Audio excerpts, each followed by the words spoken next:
You know, it's not every day as a Hot Toys collector that you get something really cool, something fun to play with. The Hydra Stomper and Steve Rogers. Fantastic.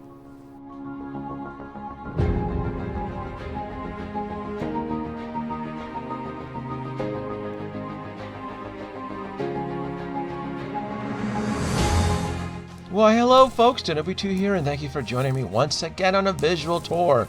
The Hydra Stomper from What If, the animated series.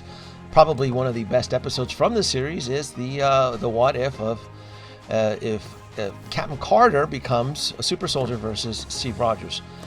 I've been waiting to get my hands on this. I've just been really waiting for the best deal, and with the double points and using a 10% coupon, I picked this up from Sideshow. The whole box, the whole situation, the way this has been packaged is very different than what we're used to. Spoiler alert, I threw everything away. The box, the plastic, bubble wrap, everything. I have no intention of ever getting rid of this thing. Let's just be clear. I did keep that artwork slipcover, but the box and everything's been chucked to the trash. I'm not going to sacrifice a lot of my storage space for something like this, where I know I'm just going to have a lot of fun with it, and it's going to really bring my collection to life. Now, this is the Marvel Legends Hydra Stomper, and I really wanted to show this, just a paint comparison.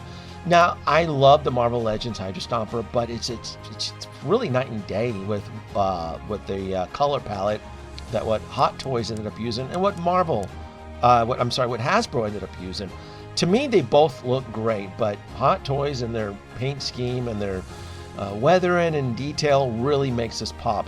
Now, I've seen the blogger photos, and I will say Hot Toys, I think, nailed the World War II paint application. This thing looks like it could absolutely exist during World War II. I think that's what I really find fascinating, what I really love about it. It just has that nostalgia from that era. Now, I just started playing with the fingers here. I just really wanted to kind of focus on articulation, because I know this is kind of like it's not a true die-cast Iron Man, what we're typically used to with Hot Toys. This is more of a power pose, but I don't even feel comfortable even calling it a power pose, because there's actually quite a bit of articulation with this figure. Now, the power pose, I guess, feature is right here, and right below the waist, it's more like a roto cast vinyl material. There's no, like, this right here caught me off guard as we're staring at his ass right here. I just was not aware. I did not look at any reviews upon doing my review, because I wanted to kind of go into this review blind, and I was not aware that there was no articulation in the ankles and the joint and the thigh. I knew it bordered a power pose, and I am experienced with Iron Man power poses.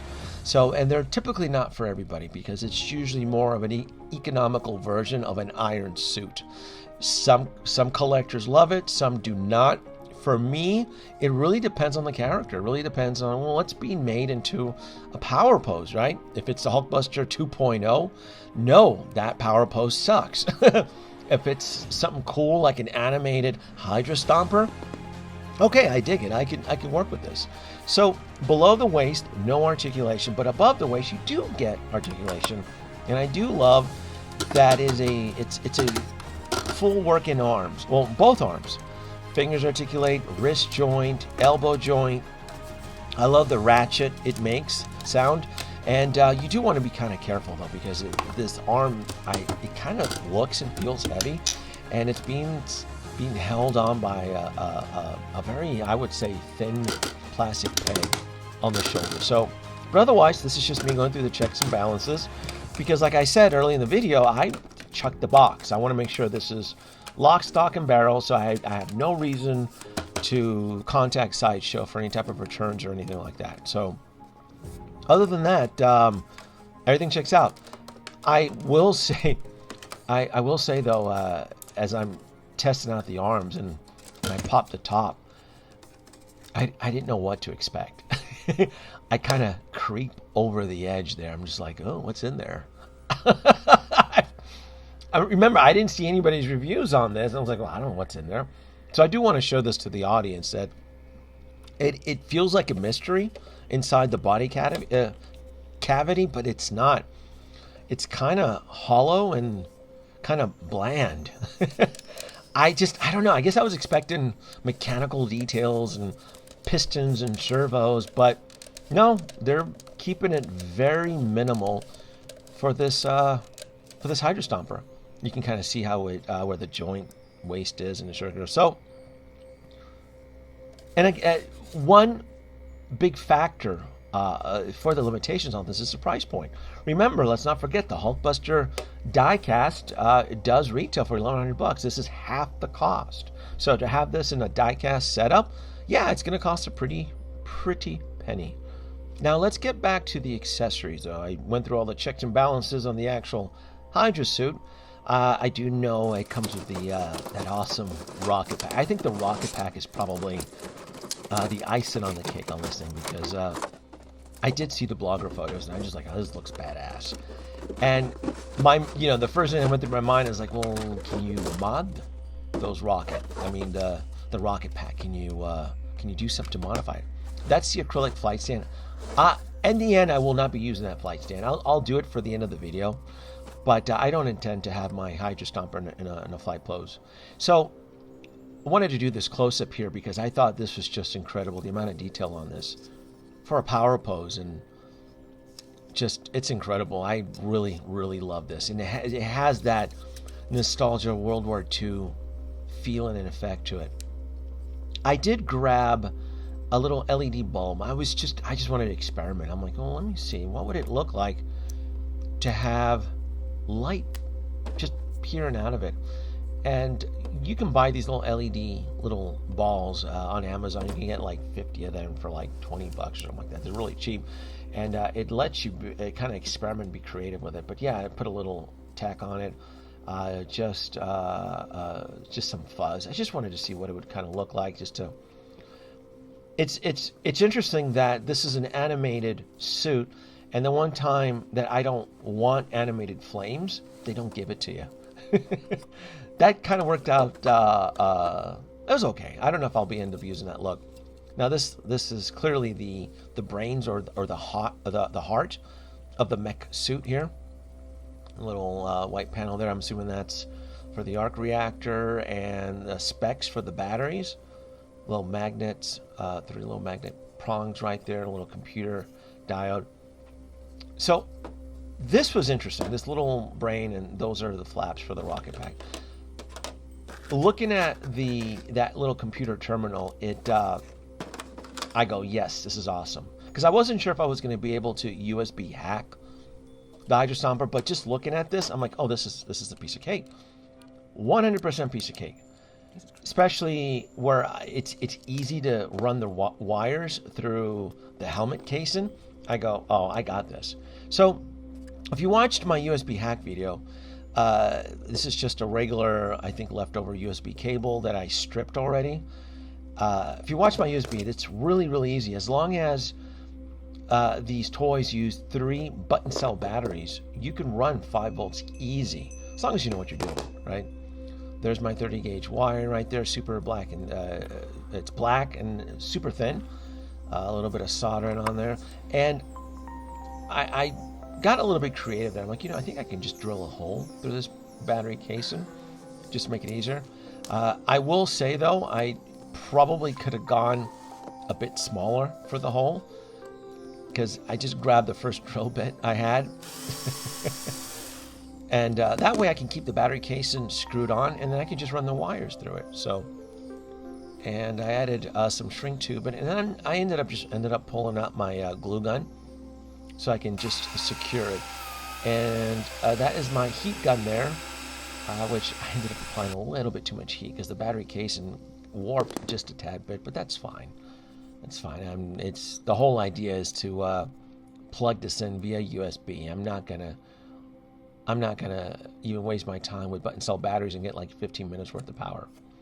Now I placed a Hydra Stomper on a pillow here, and I prepped the wires. And this time I went for a smaller hole, realizing I didn't need such a big hole. You can kind of see already drill the hole for the battery casing for the helmet. Little bit of soldering on there. Both connectors on there. And there you go. Perfect. That's how it should look. And I took the helmet, the top part, and I used hobby clippers, and I clipped a piece of the plastic so that the wires can run underneath through it without, because I wasn't sure if I was forced to drill a hole through the top helmet, which I did not, so that's cool. Now I added a little bit of glue on there because there's actually space underneath the helmet, and that way there's no tugging and it breaks the connection, so that works out just fine. And even with the glue still warm, it's fine. I'm never gonna pop this helmet casing ever again. It's set it and forget it. I even made sure it was on. Now I did my my tests, making sure that the positive and negative, and it's not a daisy chain. It's only its own independent circuits, and it works great. As long as there's 3 button cell batteries in each of the battery compartments, you are fine to run a maximum of 5 volts. And popping in my shrink tubing on there. Always get the shrink tubing prepped up before. That way when you solder the connections, you can just shrink tube it. It just makes it so much easier. Shrink tubing is the best. It also makes the hack just so much more cleaner. It just flows so much better.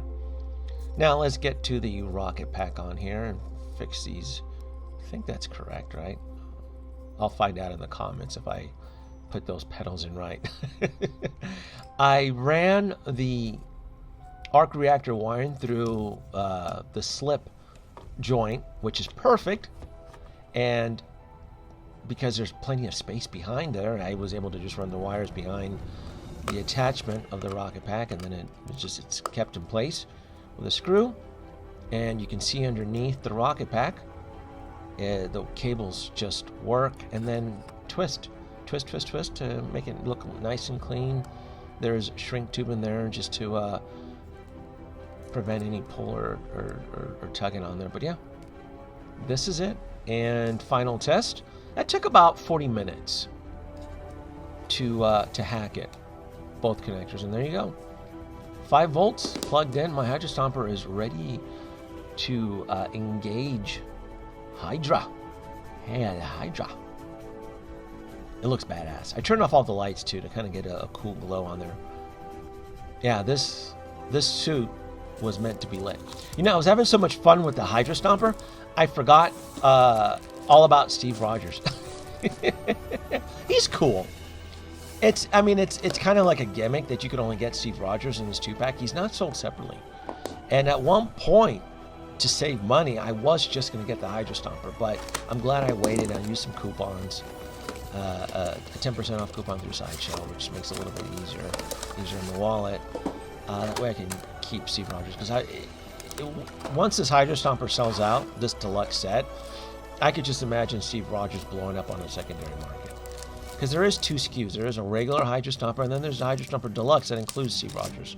So I wasn't super duper excited to get Steve Rogers, but overall he's a great looking character as far as his animated appearance. I even like his goofy Toon-like shoe boots there. I just like, oh, they even went the extra mile on there. I thought that was pretty neat. Stitching everything just matches correctly with his Toon appearance on the show. I think they did a bang-up job on this. They really, really did. Looks great.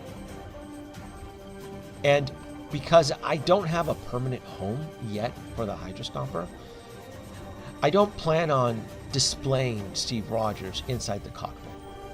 I will show you what he looks like in the cockpit, but for me, having the Hydra Stomper and static modes powered up with his light and his arc reactor on is probably the way to go. Not saying there's anything wrong with this figure. I think it looks great. And he comes with an extra pair of hands and a display base. I'm not going to use any of this stuff, so I'm just going to end up putting this back in the box, because I would rather have Steve just pretend like he's climbing up the Hydra Stomper and he's servicing it. He's maintaining it. He's changing the oil, changing spark plugs. I don't know, but for me, the Hydra Stomper just looks more badass with his helmet, with the helmet casing down. So now I did pick up Captain Carter during Black Friday. Got her for a phenomenal deal. So I will be displaying Captain Carter and Steve Rogers and all three of them together. And I gotta say, Captain, they did a phenomenal job on her. I think this figure is just simply astonishing. Everything about her was just great. Now again, I'm singing praises though, because I did get her at a good deal. It's interesting that when you're able to save a lot, how you look at your figures. But I did not pay full price for that guy. I think I paid like $170 for her. She's still a great figure though. I have no regrets. I think she's fantastic. She really complements the whole setup here. And hopefully, you kids out there are looking forward to picking up your Hydra Stomper. I wouldn't sleep on this. If you love Iron Man, this is definitely one for the books. Absolutely. Yeah, they both look great. A+ all the way. And again, if you decide to USB hack yours, to me, this is the only way to have them displayed. You gotta have something this beefy, mechanical, World War II era, has to be powered up. Look how badass that looks. Come on now. Come on. You know you want one. You know you want one of these. And I sympathize because I know it's a crowded market right now with so many choices in 1/6 scale figures. But overall, I wouldn't sleep on this one, to be honest with you. Like, subscribe, leave your comments below. This is part 1. Part 2, it will be the Fallout Power Station, which will be his permanent home. Oh yes.